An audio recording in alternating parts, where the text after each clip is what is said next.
पवनवा के बेटी सपनवा में अब है। आय पवनवा के बेटी सपनवा में आवा है।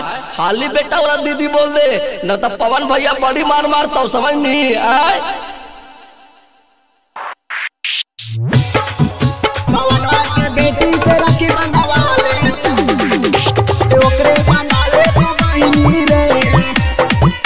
पवनवा के बेटी से राखी बंधवा ले, ओकरे बना ले तू बहिनी रे। अरे गाके दमदवा वाला गनवा ठीक नाही कहनी रे, गाके सपनवा वाला गनवा ठीक नाही कहनी रे।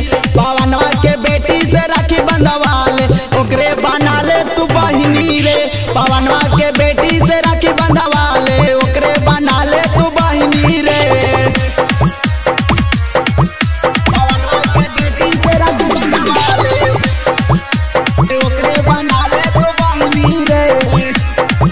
पवनवा के बेटी से राखी बंधवा ले, ओकरे बना ले तू बहिनी रे।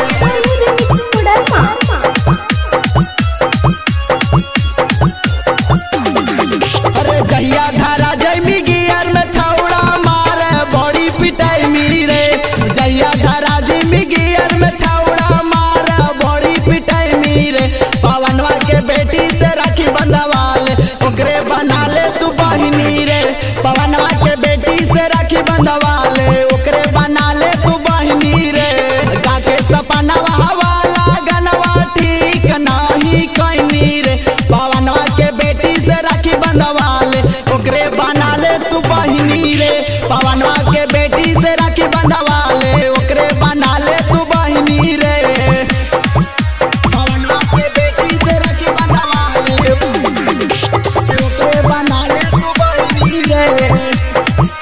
पवनवा के बेटी से राखी बंधवा ले, ओकरे बना ले तू बहिनी रे।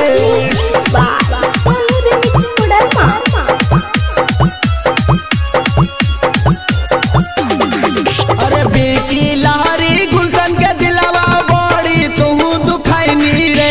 पीएम बिहारी राजसभा के दिलवा बड़ी तू दुखैनी रे। पवनवा के बेटी से राखी बंधवा ले, ओकरे बना ले तू बहिनी रे। पवनवा